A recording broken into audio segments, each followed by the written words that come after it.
Here we go. Cowboys at Rams. At this point, now I've made no bets, and the opening lines again that I use are bet online opening lines. I have a lot of respect for them being first to the mark. At this point, I want to take the Cowboys to cover. And again, I'm interested in the first half under and the full game under. And the full game under has become more and more appealing the longer I've capped this game. Open Rams -7. -7's across the board. You can get a -7.5 or a +7.5, but you have to pay for it. Total opened at 49. Now almost all 49.5s. Pinnacle just hung a 50. The weather in Los Angeles on Saturday, partly cloudy, 62 Fahrenheit, 49, a low of 49, 7 miles per hour, a high of 62. Dallas 8-1 at home this season, but just 3-5 on the road.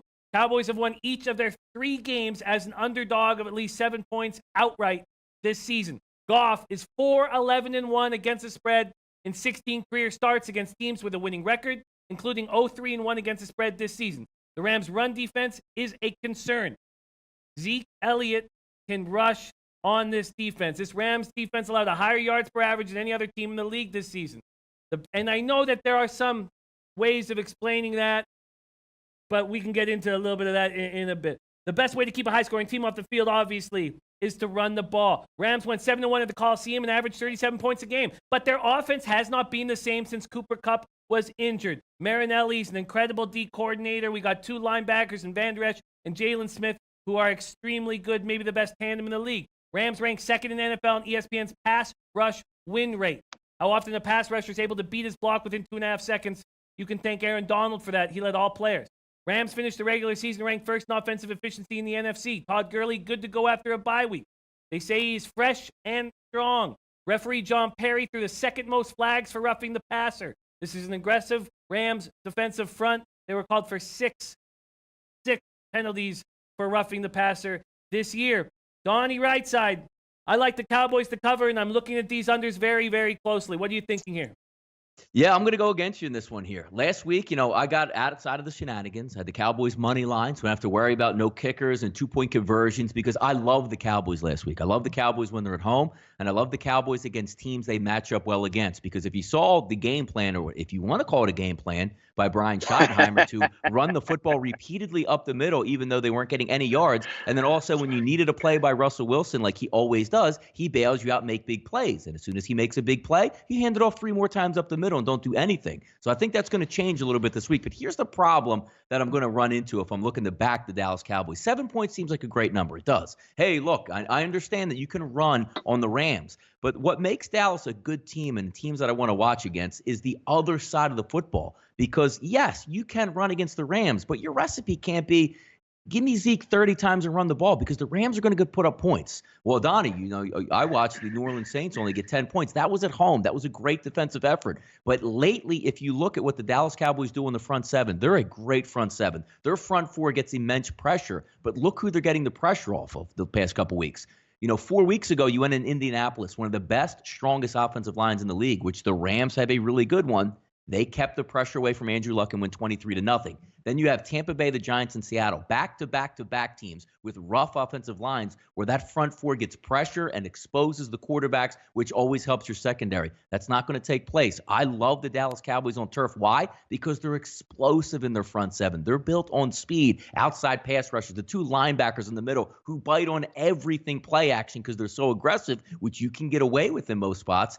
They're not going to get away with it this week. You're going to be slowed down on grass. The pass rush isn't going to hit home. DeMarcus Lawrence isn't going to dominate Whitworth and the tackles there for the Los Angeles Rams. And what's going to take place in here is, yes, if you are the Dallas Cowboys, you want to run the football. You want to keep it close. But what's going to happen if the Cowboys get down 14-3 in the second quarter and they say, all right, Dak, let's go win this football game with Cole Beasley on one leg. You lost Alan Hearns last week. I do like Amari Cooper, but ever since the Eagles had absolutely zero secondary whatsoever, Amari Cooper's not burning it up, 6 catches for 140 yards and a touchdown every week. That's not happening here. Aqib Talib, he should be up to the challenge. Is he going to stop Amari Cooper? Absolutely not. But he can slow him down. And there is a man-child in the middle of that offensive line that when Dak Prescott holds the football long like he does, Aaron Donald will split double teams and wreck the entire offense. Early in the week, looking majorly for a way to take the Dallas Cowboys. The more I look at styles make fights here, I don't think the Cowboys can just come in and say we're going to run the ball 35 times and keep it close. I think the Rams are going to score, and I think Dak Prescott's going to struggle here.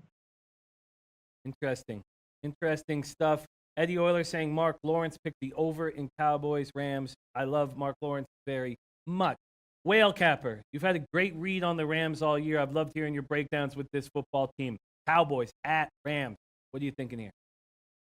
So the first play I made this week, and the only one that I feel especially confident, is in the over in this game. I bet over 49 on the opener. I looked at this game as effectively a carbon copy of Rams Seahawks that we got to see twice, both of which sailed over 60, let alone 49. When we look at, you brought up a pretty interesting point, Jimmy, I thought, which was they haven't looked the same since Cooper Kupp was out of the offense. I think that what actually was going on there, they had some pretty key injuries to some of their interior offensive line, and it really affected the sanctity of the pocket. Like the pocket really started falling apart on Goff. If you put Goff under a little bit of pressure, he doesn't look as good. They also played a handful of games on the road, and Goff on the road is a very different quarterback than Goff at home. I would expect that we see Goff. I mean, the entirety of a Rams play, the entirety of an overplay, is basically assuming that, Goff got some of the first playoff game jitters out of the way last year in that horrific game against the Falcons, and that he comes out and plays a pretty confident game at home in this spot, and that McVay has had, he's been keeping some of the more dynamic and more kind of innovative aspects of their offense under wraps over the last quarter of the season. I think because he kind of got the sense that defenses around the league were started catching on to some of his tendencies in terms of how he was utilizing Gurley in the passing game and out of the 11 formation, and so he's kind of put a lot of that aside in order to kind of keep it fresh, I suspect, for the playoffs. I would expect the Rams here to be live out of the gate, put pressure on the Cowboys right away in this spot. The only thing that scares me at all about a full game over in this one is if it's like 31-17 and Dallas has to go passing 4 downs and you got Dak scrambling around and throwing inaccurate passes and chucking it out, 4th and 10 and he throws it out of bounds and stuff like that. Like I could see that happening down the home stretch here and keeping Dallas under 20 points, which would make it a real sweat on the over 49 for the game. But again, kind of going back to the way I think this plays out, mostly like the Seahawks, Rams that we've seen a couple of times. I think the Cowboys and the Seahawks are pretty compatible teams in terms of the way they like to approach the game.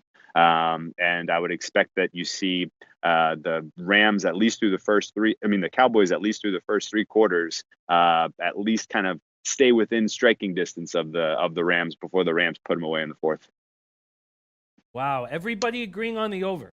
Only one person has come in thinking that the under was in play. That's WW Train, under at the half, and liking Dallas. Donnie, after hearing what Whale has to say, reading some of the great cappers on our chat, what's your final reaction to this spot, Cowboys at Rams? Yeah, I think Sean McVay has to live up to his billing. I mean, he had his mulligan last year, right, versus the Atlanta Falcons. A veteran team came in, beat up the young kid and his young quarterback and his young team. They've seen it there. They're rested. They're ready. And it's just, again, it comes down to a lot of times, Jimmy, these are really good football teams. That's why they're in the playoffs. That's why they won playoff games. But I just think the style is going to help the Rams out a little bit in this case as opposed to working with the Dallas Cowboys. And if you're looking at betting the over, I agree with all the sentiment here. Because if the Rams push the pace, which they should, look, Sean McVay's not going to come out and say, you know what, we lost last year. Let's hand it to Gurley 15 times in the first half and feel this game out 3-3 at the half. That's not what they do. They're going to take shots right away. And if you like this game to go over, then the Rams are going to cover this football game. Vice versa, if you're looking at a Dallas Cowboys line out there and you say, I think Dallas can stay within 7, do you think Dallas is going to lose this game 33-28? No. Dallas going to have to keep this game at a lower clip, 24-17, 21-17 for them to win, because that means ball control. That means Dak rolling out of the pocket, getting 8 to 9 yards on a 3rd and 4 to keep the drive going. Zeke Elliott, 25 to 35 touches in this game.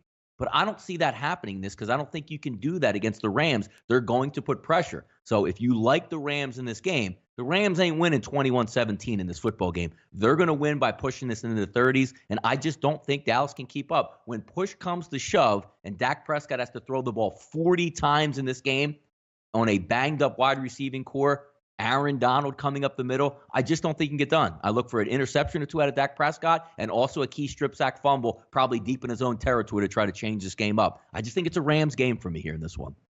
Rams allowed the highest yards per rush average than any other team in the league this season. You think that if the Rams get off to even a 7-0 lead, that they won't be hammering Zeke 30 times here, Donnie? Look, I think that's their path to victory, but I just don't think it would stack up. And when you're looking at it, I bet the Dallas Cowboys last week because I liked it. And, if you follow me on Twitter, I love the live tweet. I love to give my opinions during the game.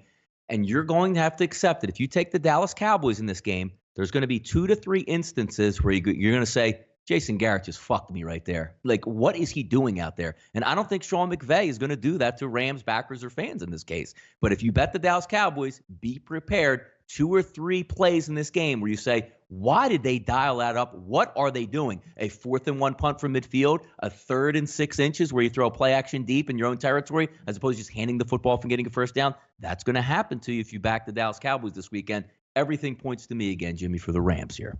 Wow. Rosie says, Donnie always on point with his breakdowns. Corey Jackson says, with Donnie on this one, spot on. Max unit bet for me on the Rams. Whale Capper, I'm pretty concerned. Hey, man, if last week's record is any indication, we should be doing the hosting, and you should be the talent. Exactly. Man. I mean, crying out loud. Let's don't get down on yourself here, Jimmy. And let me kind of make a case for Dallas, since we kind of seem to be rowing the boat in the same direction here. You look across all of the dogs this week, right? We've seen this run of underdogs in the playoffs, which has been pretty historic. Right, like underdogs are on a 15-1 or something run, winning straight up a ton of these games too. It's just crazy, and I've been trying to wrap my head around like, why is this happening? Like is this some sort of overall, like, the market is just underpricing like the underdogs in the NFL for some reason? And the only thing I can really come up with is that just like overall, the quality of the teams that have been in the playoffs, the quality of the quarterbacks in the playoffs has been better. And if you look across the underdogs in the divisional round this week. The one that is in clearly the best situation is Dallas. Like, it's not even close. Like, not only does Dallas get coming off of a home game, not only do they get to go to Los Angeles, right by where they do their training camp in Oxnard, where they have plenty of fans who will be in the Coliseum. I would expect the fan split in the Coliseum to be at the worst 50-50 for the Cowboys, probably more like 75-25. There's not a lot of around LA, there's not a lot of people who are like, oh, I got my Rams tickets. I've been waiting for this playoff game. No. People have their Saturday night plans set up, and they're like, oh, there's a football game. Who's playing? Oh, it's the Rams. Aren't they LA? Oh, that's cool. Like, that is the mentality around here, and I would expect fully in the Coliseum that there will be Dallas support. So you have not only a location that is low, not great home field advantage. You haven't been traveling recently. You're coming off of a win where your quarterback should have inspired some confidence in his play. All of these things are good indicators that the Cowboys are live dogs here. The problem is they got to match up with a team that can absolutely put scoreboard pressure on them.